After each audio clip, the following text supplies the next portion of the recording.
চলতি বছরের এসএসসি ও সমমান পরীক্ষার ফল প্রকাশ হয়েছে। সারা দেশে পাশের হার ৬৮.৪৫%। জিপিএ 5 পেয়েছে ১,৩৯,০৩২ জন। গত বছরের তুলনায় জিপিএ 5 কমেছে ৪২,১২৭ জন। এবার ঢাকা বোর্ডে পাশের হার ৬৭.৫১%। রাজশাহী শিক্ষা বোর্ডে পাশের হার ৭৭.৬৩%। এছাড়া কুমিল্লায় ৬৩.৬০, যশোরে ৭৩.৬৯, চট্টগ্রামে ৭২.০৭, বরিশালে ৫৬.৩৮, সিলেটে ৬৮.৫৭, দিনাজপুরে ৬৭.০৩ ও ময়মনসিংহ শিক্ষা বোর্ডে পাশের হার ৫৮.২২%। এছাড়া মাদ্রাসা বোর্ডে ৬৮.০৯ ও কারিগরি বোর্ডে পাশের হার ৭৩.৬৩%।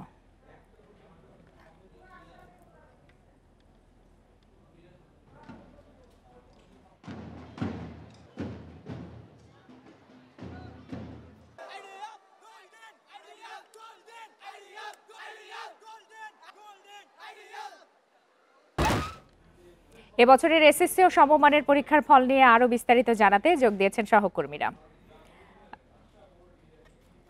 এসএসসি পরীক্ষার ফল প্রকাশ করেছেন আন্তঃশিক্ষা বোর্ডের সমন্বয়ক অধ্যাপক খন্দকার এহসানুল কবির।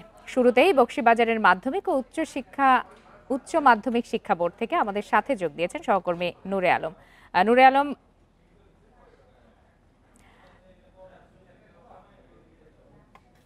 এই মুহূর্তে কথা বলছেন আন্তঃশিক্ষা বোর্ডের সমন্বয়ক অধ্যাপক খন্দকার এহসানুল কবির। আমরা সরাসরি চলে যাচ্ছি সেখানে।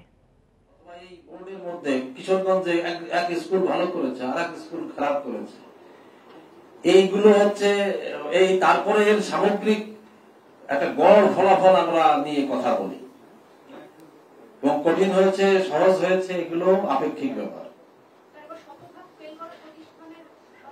জি, এটা শতভাগ ফেল করার সংখ্যা আছে কয়েকজন, ওটা আমরা ওইভাবে কাউকে ফার্স্ট বানাইনি, মানে 1 নাম্বার বানিয়ে পুরস্কার দেওয়া এরকম কোন ম্যাপিং আমরা করিনি, আমরা এরকম কোন পরিচালনা করিনি। জি বলেন। জি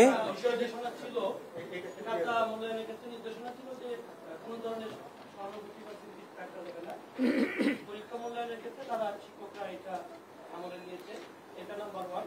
2 নম্বর হচ্ছে আপনাদের সেন্টারে জনগণ বাতিল সহ নানান ধরনের মেকানিজম আপনাদের ছিল, এগুলো ইম্প্যাক্ট রেজাল্টে পড়েছে কিনা। 2 নম্বর হচ্ছে রেজাল্টের পাশের হার গত 15 বছর একটা আমাদের একটা বাম্পার পড়া যেটা বলে আসলো, এবার আপনারা যেটা নিয়ে আসছেন, আপনার কি মনে হয় বিগত সময়ে রেজাল্টের ক্ষেত্রে কোন ধরনের কার্যক্রম বা কোন ধরনের কিছু হয়েছিল কি হয়ে থাকে আপনাদের দৃষ্টিতে আসছে, আর কলেজ ভর্তি বিষয়ে একটু বলবেন। এসএসসি পরীক্ষার ফল প্রকাশের পর আন্তঃশিক্ষা বোর্ডের সমন্বয়ক অধ্যাপক খন্দকার এহসানুল কবির সাংবাদিকদের নানা প্রশ্নের জবাব দিচ্ছেন। আমরা এতক্ষণ সরাসরি সেখানে ছিলাম। এবারে চলে যাচ্ছি রাজধানীর বেইলি রোডের ভিকারুন্নেসা নুন স্কুল অ্যান্ড কলেজে। সেখান থেকে যোগ দিয়েছেন সহকর্মী তানভীর আহমেদ। তানভীর, মাত্র কিছুক্ষণ হলো এসএসসি ও সমমানের পরীক্ষার ফল প্রকাশ হয়েছে। এই মুহূর্তে আপনি ভিকারুন্নেসা নুন স্কুল অ্যান্ড কলেজে রয়েছেন, কি পরিবেশ দেখছেন সেখানকার? সার্বিক ফলাফল নিয়ে সবাই কি বলছেন?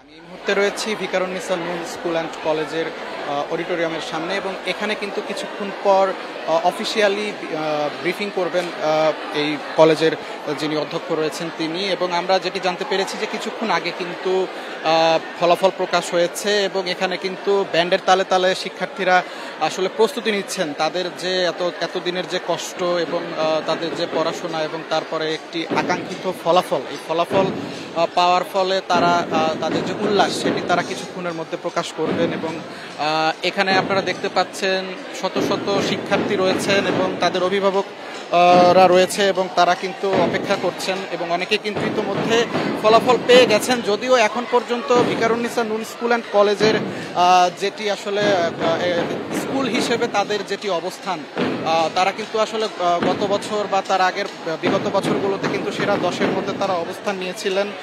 তবে এবার কিন্তু এখন পর্যন্ত কিন্তু আমরা কোনো অফিসিয়াল কোনো বিবৃতি পাইনি, তবে কিছুক্ষণের মধ্যে কিন্তু অধ্যক্ষ আসবেন এবং তিনি কিন্তু একটি ব্রিফিংয়ের মাধ্যমে জানিয়ে দেবেন তাদের এই স্কুলে আসলে এবার এসএসসি পরীক্ষার্থীর সংখ্যা এবং কতজন আসলে জিপিএ 5 পেয়েছে এবং সব মিলিয়ে তাদের যে স্কুল হিসেবে সারা দেশে তাদের যে অবস্থান সেটি জানিয়ে দেবে। এবং আপনারা দেখতে পাচ্ছেন যে এখন কিন্তু শিক্ষার্থীরা আসলে বাদ্যের তালে তালে তাদের যে আনন্দ, সে আনন্দ তারা প্রকাশ করার চেষ্টা করছে এবং তারা আসলে অনেক বেশি উচ্ছ্বসিত এবং তারা যে আমরা কয়েকজনের সঙ্গে কথা বলে যেমনটি জানতে পেরেছি যে তারা আসলে অনেক দিনের অধ্যবসায় এবং অনেক দিনের কষ্টের পর আসলে কেউ 8 থেকে 10 ঘন্টা পড়াশোনা করে কিন্তু এই জিপিএ 5 অর্জন করেছে এবং এই স্কুলের ফলাফল কিন্তু প্রতি বছরই কিন্তু আকাঙ্ক্ষিত একটি ফলাফল তারা করে। যদিও এবার আমি যদি বলি যে অন্যান্য বিভিন্ন স্কুল কলেজ মিলিয়ে ঢাকা বোর্ডের ফলাফল কিন্তু এবার কিন্তু আসলে খুব বেশি সন্তোষজনক নয়। সব মিলিয়ে যদি বলি যে গড় পাশের হার কিন্তু 68.45% এবং জিপিএ 5 পেয়েছে 1,39,032 জন এবং এই জিপিএ 5-এর পরিমাণও কিন্তু প্রায় 20,000-এরও বেশি কমে গিয়েছে এবং বরিশাল বিভাগের যে ফলাফল সেটি কিন্তু আরও করুণ অবস্থা এবং বরিশাল বিভাগের ফলাফল সর্বনিম্ন তারা কিন্তু আসলে বরিশাল বিভাগে কিন্তু 56% শিক্ষার্থী উত্তীর্ণ হয়েছে এবং সবচেয়ে বেশি উত্তীর্ণ হচ্ছে রাজশাহী বিভাগে। রাজশাহী শিক্ষা বোর্ডে পাশের হার আসলে 77% এবং সব মিলিয়ে আসলে বলতে গেলে এবারের এসএসসি পরীক্ষার ফলাফল গত বছরের তুলনায় আসলে কিছুটা খারাপ বলবো আমি এবং এক্ষেত্রে আসলে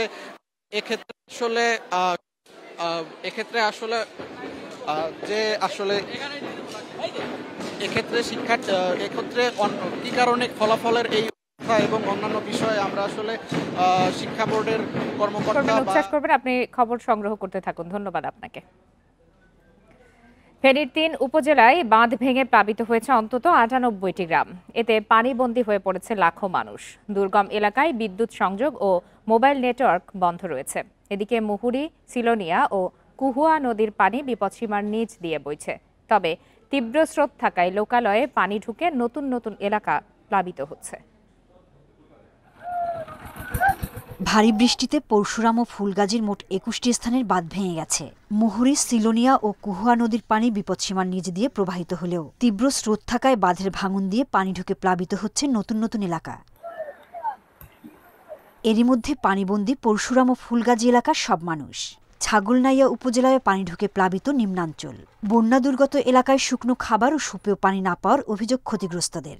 দুর্গম এলাকায় বিচ্ছিন্ন রয়েছে বিদ্যুৎ সংযোগ ও মোবাইল নেটওয়ার্ক। 10 মিনিটের ভিতরে এনে আছি, এনে বাংলা ফরি গেছে। বাংলা ফরি আইতে মানে 20 মিনিটের ভিতরে মাল সামানা বার করতে পারিনি। আপনার এই ঘরে পানি উঠে গেছে। এনে কোনো প্রশাসন থেকে কিছু হয়নি।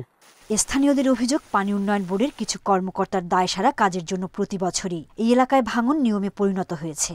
জায়গা দিয়ে ভাঙছে, এখান দিয়ে ভাঙছে আর সামনে দিয়ে ভাঙতে লাগছিল।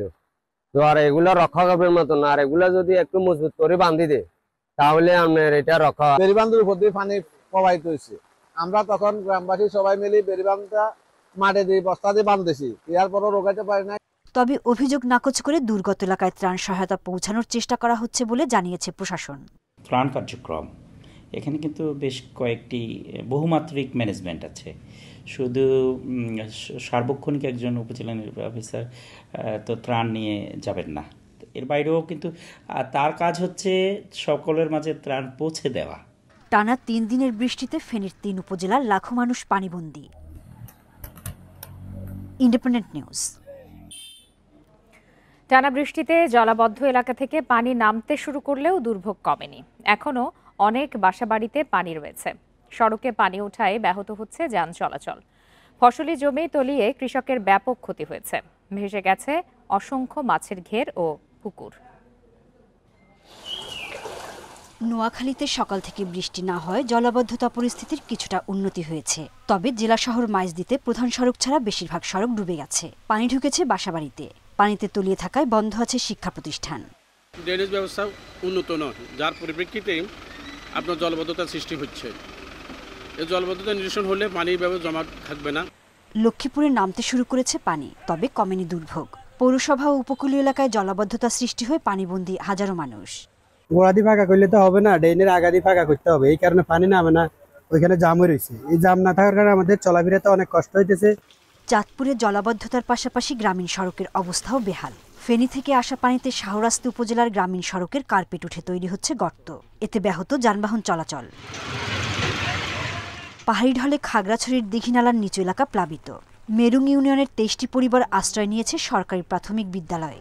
পৌর শহরের বিভিন্ন এলাকায় ঝুঁকি নিয়ে বসবাস করছেন স্থানীয়রা। পাহাড় ধসের সংখ্যায় ৩৫০০ পরিবার। নিম্নাঞ্চল প্লাবিত হচ্ছে এবং দীঘিনালা লংগদুর সড়কটি পানি তলে চলে যাচ্ছে। আর কিছুক্ষণ বৃষ্টি হলে পানি নিচে চলে যাবে। রাস্তার উপরে পানি, আর কিছুক্ষণ বৃষ্টি হলে যানবাহন একেবারে চলাচল বন্ধ হয়ে যাবে, মানুষও চলাফেরা করতে পারবে না। বৃষ্টিতে বেনাপোল স্থলবন্দর এলাকায় পানি জমায় নষ্ট হচ্ছে পণ্য, ব্যাহত হচ্ছে লোড আনলোড কার্যক্রম। সোহেলি জাহান, ইন্ডিপেন্ডেন্ট নিউজ। বন্যা পরিস্থিতির সর্বশেষ তথ্য জানাতে এই মুহূর্তে ফেনী থেকে যোগ দিয়েছেন সহকর্মী সমীর উদ্দিন। সরাসরি চলে যাচ্ছে তার কাছে। সমীর, ঘণ্টাখানেক আগে আপনার সাথে কথা হচ্ছিল, তখন আমরা দেখেছি যে সেনাবাহিনী চেষ্টা করছে দুর্গত এলাকায় পৌঁছাতে। আপনি সেই গাড়ি বহরে ছিলেন, সর্বশেষ কি তথ্য আছে জানাবেন। দেখেন, কিছুক্ষণ আগে ফেনীর কুমিল্লার ব্যাটালিয়নের ব্রিগেড কমান্ডার তিনি এখানে এসেছিলেন। তিনি ত্রাণ সামগ্রী বন্যা দুর্গত এলাকায় পৌঁছে দিয়েছেন। আমরা সেখানেও ছিলাম। আমি এই মুহূর্তে আছি হচ্ছে ফুলগাজীর একটি আশ্রয়ন কেন্দ্র, সেটি হচ্ছে আলী আজম উচ্চ বিদ্যালয় কেন্দ্রে। এখানে প্রায় ৩,০০০-এরও বেশি মানুষ এখানে আশ্রয় নিয়েছে। তবে দুঃখের বিষয় হচ্ছে, যেখানে তারা আশ্রয় নিয়েছে এই আশ্রয় কেন্দ্রের চতুর্দিকে কিন্তু পানি, এই পানির মধ্যে ডুবে পানির মধ্যে আছে। তারাও আসলে এদিক সেদিক কোথাও আসলে সেরকম বেরোতে, তারা একটা উদ্বেগ উৎকণ্ঠার মধ্যে আছে। কিছুক্ষণ আগে আমরা এখানে একজন শিশুকে দেখেছি, যে শিশুকে সাপে কামড় দিয়েছে গতকালকে। সেই সাপের বিষক্রিয়া কিছুটা কমলেও আজকে বিষক্রিয়া বেড়ে যাওয়ার কারণে তাকে সদর হাসপাতালে নিয়ে যাওয়া হয়েছে। আসলে এখানকার মানুষ, বন্যা দুর্গত এলাকার মানুষরা ভয়ে আছে, আতঙ্কে আছে। যেহেতু চতুর্দিকে পানি আছে, এই পানির কারণে যে সাপ এবং অন্যান্য পোকামাকড়ের কামড়ে যেন ক্ষতি না হয়, সেই দুশ্চিন্তার মধ্যে আছে। আর আমরা প্রশাসনের সাথে কথা বলেছি, প্রশাসন বলেছে প্রায় ১৯৩টি আশ্রয় কেন্দ্র তারা পুরো ফেনী জেলাতে তারা আশ্রয় কেন্দ্র খুলেছে। এর মধ্যে প্রায় ৫০টি কেন্দ্রে ৭,০০০ মানুষ, ১৬৫০ পরিবার তারা আশ্রয় কেন্দ্রে আশ্রয় নিয়েছে। তাদেরকে খাবার পৌঁছে দিচ্ছে। এছাড়া বন্যা দুর্গত এলাকায় সেনাবাহিনী এবং বিজিবির লোকজন তারা উদ্ধার তৎপরতা চালিয়েছে, আমাদেরকে বলেছে। তবে আমরা কিছুক্ষণ আগে দেখেছি এই আশ্রয় কেন্দ্রগুলোতে তারা যে রান্না করা খাবার, সেই রান্না করা খাবারও কিন্তু পৌঁছে দিচ্ছে। এছাড়া পানি উন্নয়ন বোর্ডের সাথে আমরা কথা বলেছিলাম, তারা বলছে যে যেই জায়গাগুলোতে পানি নামছে, এই পানিগুলো তারা আসলে নামার গতিবেগ বেশি হওয়ার কারণে তারা এখন এটি মেরামত করতে পারছে না। যখন এটি কমবে তখনই সেই মেরামত প্রক্রিয়াটা। জি, সমীর উদ্দিন, আপনি তথ্য সংগ্রহ করতে থাকুন। ধন্যবাদ আপনাকে। সক্রিয় মৌসুমী বায়ুর প্রভাব এবং বঙ্গোপসাগরে লঘুচাপের কারণে রাজশাহী বিভাগ সহ দেশের দক্ষিণাঞ্চলে আজও বৃষ্টির সম্ভাবনা রয়েছে বলে জানিয়েছে আবহাওয়া অফিস। পূর্বাভাসে বলা হয়েছে ২৪ ঘন্টায় সর্বোচ্চ ১৫৪ মিলিমিটার বৃষ্টি হয়েছে কক্সবাজারে। ঢাকা, খুলনা, বরিশাল ও চট্টগ্রাম বিভাগের কোথাও কোথাও ভারী থেকে অতি ভারী বৃষ্টি হতে পারে। তবে বিকালের পর থেকে বৃষ্টি কমে আসবে। সারা দেশে বৃষ্টি থাকলেও রাজশাহী বিভাগ ও দক্ষিণাঞ্চলে বৃষ্টির প্রবণতা বেশি থাকবে, তবে কম থাকবে রংপুর, সিলেট, ময়মনসিংহে। বিকাল পর্যন্ত হালকা থেকে মাঝারি বৃষ্টির প্রবণতা থাকতে পারে বলে জানিয়েছেন আবহাওয়াবিদরা।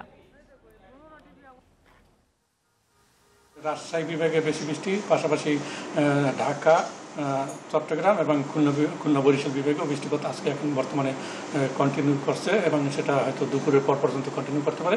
এরপর বৃষ্টিপাত বেশিরভাগ জায়গায় কমে যেতে পারে। অর্থাৎ চট্টগ্রাম বিভাগ ৩ দিনের বিরতি শেষে আবারও শুরু হয়েছে সংস্কার নিয়ে রাজনৈতিক দলগুলোর সাথে ঐক্যমত্য কমিশনের বৈঠক। আজকের আলোচনার বিষয়ের মধ্যে রয়েছে প্রধান বিচারপতি নিয়োগ, তত্ত্বাবধায়ক সরকার ও জরুরি অবস্থা ঘোষণা। আলোচনার শুরুতে কমিশনের সহসভাপতি আলী রিয়াজ বলেন, ফ্যাসিবাদী শক্তি যেন আর কখনো ফিরে আসতে না পারে সেই লক্ষ্যে কাজ চলছে। যেসব বিষয়ে এখনো একমত হওয়া যায়নি সেগুলো দ্রুত নিষ্পত্তির আশা রয়েছে। দ্রুত সব বিষয়ে ঐক্যমত্য হবে বলেও আশা প্রকাশ করেন আলী রিয়াজ। এর আগে সোমবারের আলোচনায় উপজেলা পর্যায়ে অধস্তন আদালত স্থাপনে একমত হয় সব দল। একই সাথে জরুরি অবস্থা জারির ক্ষেত্রে যেন বিরোধীদের দমন পীড়ন না হয় সে বিষয়েও একমত হয় দলগুলো। তবে সেদিন সংলাপে সাংবিধানিক কাউন্সিল গঠনের বিরোধিতা করে বেশিরভাগ দল। তত্ত্বাবধায়ক সরকার ব্যবস্থা, বিচারপতির প্রধান বিচারপতি নিয়োগ এবং জরুরি অবস্থা সেগুলি নিয়ে অতীতে আলোচনা হয়েছে। ফলে আমি আশা করছি যে আমরা আমাদের অবস্থানগুলো আমরা জানি, দ্রুততম সময়ে যেন সকলে মিলে এক জায়গায় আসতে পারি। সেদিক থেকে আজকের এই তিনটি বিষয় আমি আশাবাদী যে আমরা আজকে সম্ভবত এই বিষয়গুলোর একটা নিষ্পত্তির জায়গায় যেতে পারব। বাণিজ্য সম্পর্কে প্রায় সব গুরুত্বপূর্ণ বিষয়ে বাংলাদেশ ও যুক্তরাষ্ট্রের মধ্যে আলোচনা হয়েছে। বাংলাদেশ সময় রাত 9টার দিকে ওয়াশিংটন ডিসিতে হয় শুল্ক বিষয়ক এই আলোচনা। প্রধান উপদেষ্টার প্রেস উইং থেকে এই তথ্য নিশ্চিত করা হয়। জানা যায় বাণিজ্য বিষয়ে ব্যাপক ও বিস্তৃত আলোচনা হয়েছে। দ্বিতীয় পর্যায়ের প্রথম দিনের আলোচনায় বাংলাদেশের পক্ষ থেকে প্রতিনিধিত্ব করেন বাণিজ্য উপদেষ্টা শেখ বশির উদ্দিন। ঢাকায় অবস্থান করে ভার্চুয়ালি আলোচনায় অংশ নেন জাতীয় নিরাপত্তা উপদেষ্টা ডক্টর খলিলুর রহমান এবং প্রধান উপদেষ্টার আইসিটি ও টেলিযোগাযোগ বিষয়ক বিশেষ সহকারী ফাইজ আহমেদ তায়েব। এছাড়াও বাণিজ্য মন্ত্রণালয়ের জ্যেষ্ঠ কর্মকর্তারা আলোচনায় অংশ নেন। অন্যদিকে যুক্তরাষ্ট্রের কৃষি, জ্বালানি, বাণিজ্য এবং কপিরাইট সম্পর্কিত বিভিন্ন সংস্থার উচ্চ পদস্থ কর্মকর্তারা বৈঠকে অংশ নেন। আজও বাংলাদেশ সময় রাত 9টায় দুই পক্ষের মধ্যে শুল্ক নিয়ে আলোচনার কথা রয়েছে। তবে চূড়ান্ত আলোচনা হবে শুক্রবার।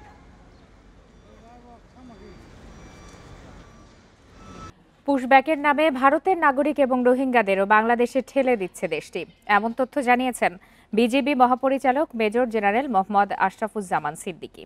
সকালে চট্টগ্রামের সাতকানিয়ার বাইতুল ইজ্জতের বর্ডার গার্ড ট্রেনিং সেন্টারে বিজিবির কুচকাওয়াজ পরিদর্শন শেষে তিনি বলেন, এ বিষয়ে বারবার প্রতিবাদ জানানো হচ্ছে। পাশাপাশি জাতীয় নির্বাচনকালীন দায়িত্ব পালনে নেওয়া হচ্ছে বিশেষ ব্যবস্থা। চট্টগ্রামের সাতকানিয়ার বাইতুল ইজ্জতের border guard training centre and স্কুলে বিজিবির কুচকাওয়াজ পরিদর্শন করেন বিজিবি মহাপরিচালক।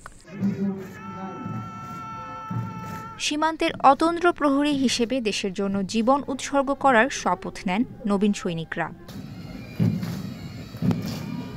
পরে সীমান্ত রক্ষায় সৈনিকদের দেয়া হয় নানা দিক নির্দেশনা। অনুষ্ঠানে বিজিবি মহাপরিচালক বলেন, প্রতিপক্ষের কাছে কখনো নমনীয়তা প্রকাশ করা হবে না। প্রয়োজনে জীবন দিলেও দেশের 1 ইঞ্চি মাটিও ছাড় দেয়া যাবে না। বিজিবি মহাপরিচালক বলেন, সীমান্তে প্রতিনিয়ত পুশব্যাক হচ্ছে। যদি কোনো বাংলাদেশি অবৈধভাবে ভারতে থেকে থাকে তাদের নিয়ম মাফিক পাঠানোর জন্য বলা হচ্ছে দেশটিকে। বিজিবির নতুন ব্যাচটির প্রশিক্ষণ শুরু হয় চলতি বছরের ২৬ জানুয়ারি। ২৪ সপ্তাহের প্রশিক্ষণ সম্পন্ন করেছেন ৬৫৮ জন পুরুষ ও ৩৬ জন নারী। তাসফিয়া রহিম, ইন্ডিপেন্ডেন্ট নিউজ, ঢাকা। রংপুরের পীরগাছায় বাস পুকুরে পড়ে ৩ জন নিহত হয়েছেন। আহত হয়েছেন অন্তত ১৫ জন। বুধবার রাত ১১টার দিকে উপজেলার দেউতি সড়কের বেলতলা এলাকায় এই দুর্ঘটনা ঘটে। স্থানীয়রা জানিয়েছেন, রংপুর শহরের নজিরের হাট এলাকা থেকে বাসে করে ফিরছিলেন ৫০ থেকে ৬০ জন যাত্রী। পথে বাসটি নিয়ন্ত্রণ হারিয়ে সড়কের পাশে পুকুরে পড়ে যায়। এতে ঘটনাস্থলেই অমিতা ও রানী নামে 2 জনের মৃত্যু হয়। আহতদের হাসপাতালে নেয়ার পথে মারা যান আরেক যাত্রী। আহত 15 জনকে রংপুর মেডিকেলে চিকিৎসা দেওয়া হচ্ছে।